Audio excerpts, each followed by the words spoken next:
Kevin Plank, founder and CEO of Under Armour. The idea came from being the sweatiest guy in the football team at the University of Maryland. Plank set out to create a material that would wick away sweat better than cotton. Under Armour has set out to make all athletes better through passion, design, and a relentless pursuit for innovation.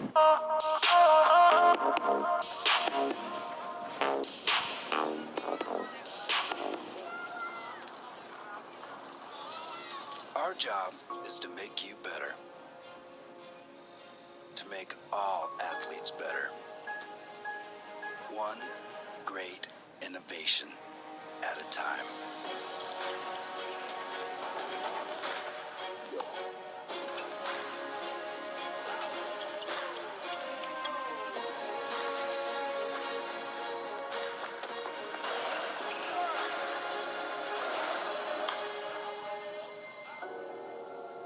The next great athletic innovation isn't available just yet, but it's being built at Under Armour right now. I will.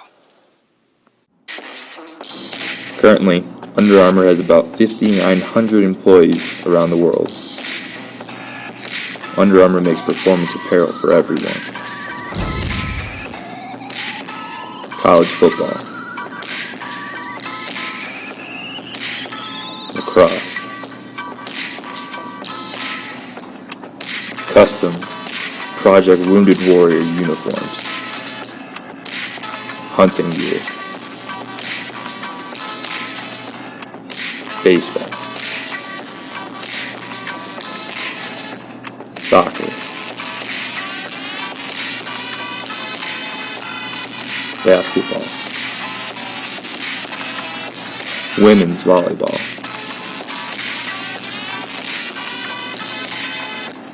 rugby,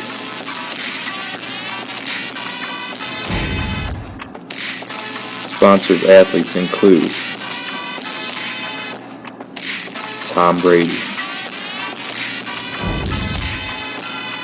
Ray Lewis, Brandon Jennings,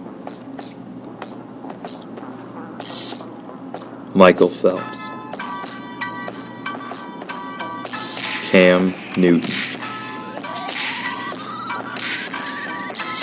George St. Pierre, Bryce Harper, and Lindsey Vonn.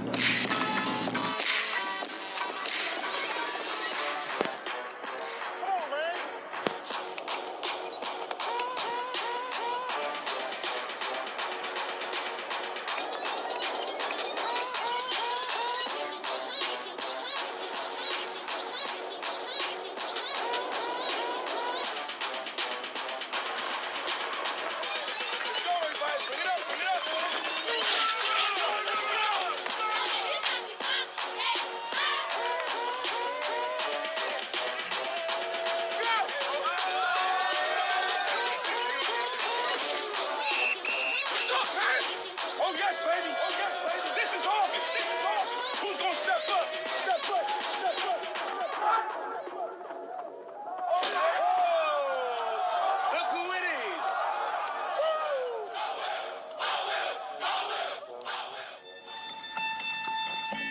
The words performance apparel didn't exist before Under Armour.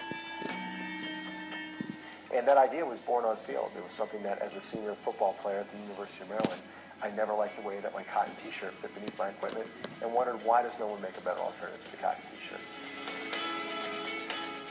I took that fabric that fit the concept I had, which was lightweight, synthetic, stretchy, and that could wear snug to the body like a second skin, took it to a local tailor where I brought him a tight little White Hanes t-shirt and said, "Sir, can you make me as many t-shirts that look like this White Hanes t-shirt, but out of this fabric?" And very quickly I realized that this was an idea that was bigger than just one shirt for football players. The business began in 1996. We did $17,000 in revenues, or just under $17,000 in revenues that year. And I was a one-man show. Our Phone number was 1-888-4ARMOR, and this is back when I was in Grandma's basement, living upstairs, sales office on the ground floor, keeping inventory in the basement. On the first pamphlet, for whatever reason, I wrote, call 24 hours a day. And so the one rule you had whenever you came to my house and my buddies would come over or anything else was if the phone rang, you had to answer, Under Armour may I help you. My partner Kip joined me middle of 1997 and really came on full board in the beginning of 98. I'd say there's one real turning point for our business, and that was at the end of 1999, heading into 2000, a movie called Any Given Sunday was coming out. Any given Sunday, a hero will rise. Al Pacino, Jamie Foxx, Cameron Diaz, and we were very luckily selected to be really almost like a character in this movie. Tradition will be broken. He's changing the play. And so I remember thinking, wow, we've got this unbelievable movie coming out right at holiday time. And people are going to see the logo and they're going to think, is it just some made-up logo from the movie? And I wanted to make sure that they knew that it was a real brand. And so the idea or the bet was we were going to run this half-page ad in ESPN, the magazine. Any given Sunday, life is a contact sport. From that one ad, we spent $25,000, wrote the check up front. We ended up generating more than $750,000 in sales over the next 45 days. That propelled us from $5 million that year to $20 million in 2000. We did $725 million in 2008, and we're on pace to do more than $800 million in 2009. Our brand effectively defines the category, and we hold nearly an 80% market share today. We entered the athletic footwear space in 2006 with football cleats. We then came back in 2007 with baseball cleats, 2008 with training shoes, and then this past year we've launched running shoes. The foundation that we're building isn't, how do we become this nice, stable little East Coast brand as much as how are we building the foundation in place for a multi-billion-dollar global company, for the athletic brand of this generation. $500 million to $1 billion, I call it the Bermuda Triangle for consumer brands. A lot of businesses have broken at this point. Vans was sold to VF. Oakley was sold to Luxottica. Nike alone took 6 years to get from $500 million to $1 billion. And just because you have something today doesn't mean it's entitled to be there for you a year or two or three from now. And so we're constantly looking to make sure that we maintain a tempo and a balance with our growth. But at the same time, it's a drive, it's a push, it's a relentless pursuit to move forward. The other business person that I chose is my dad, Ken Gardner. My dad has worked for a multitude of companies, including manager for the Rain Raymond Auto Group,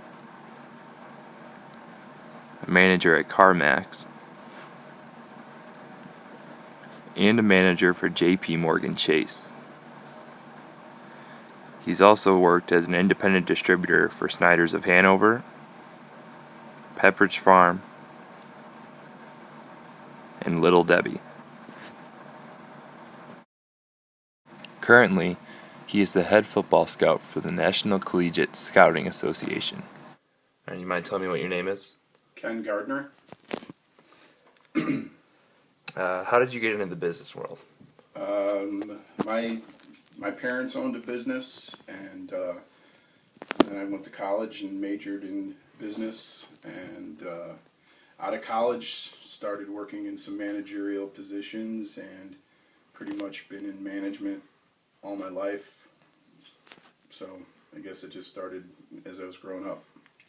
Do you mind telling us about some of the various jobs you've had in the business world?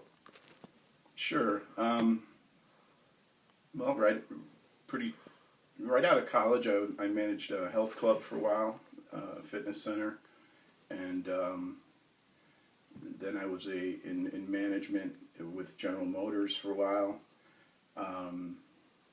Then owned my own business for probably 20 years, and then got back into coaching. I coached all my life, so that's what got me back into what I do now as a college football scout is what I do now. What type of person do you enjoy working with? Someone who works hard, someone who basically is true to their word. If they say they're going to do something, they do it. I don't like when somebody says they're doing something, but they're really not. It's real easy to say you want to do something, but then you have to do it. So someone who does what they say. Now, you said you were a college scout and working with football players. Do you mind telling us more about that and who that company is? Sure. I'm a head football scout for NCSA athletic recruiting. What we do is we help student athletes get connected with college coaches so they can get scholarship and keep playing after high school and really use their sport and their grades to find a good college and help pay for that college so they can get that degree and start a good career one day. So I evaluate student athletes, speak with families, and determine if they are a qualified prospect for college coaches, and then we get them connected with college coaches. You enjoy your job? I love it. Changing lives every day. And when you think about what it's all about, there's no other job like it in the world, because as a lot of people realize, you got to have a college degree, and you got to, it's all about starting that meaningful career one day. So absolutely, I change lives every day. It's great. That's awesome. Now we see you're in your home office here. Do you think which is better, working from home or going on the road to an office building? Definitely working from home. Flexibility to be around for family is awesome. I like to get out and go to combines. I enjoy going to different college football programs and getting out and evaluating athletes out in the field too. But when you talk about working in an office, working from home is great because you have the flexibility to manage family and your business. All right, thank you very much. You're welcome. It was great.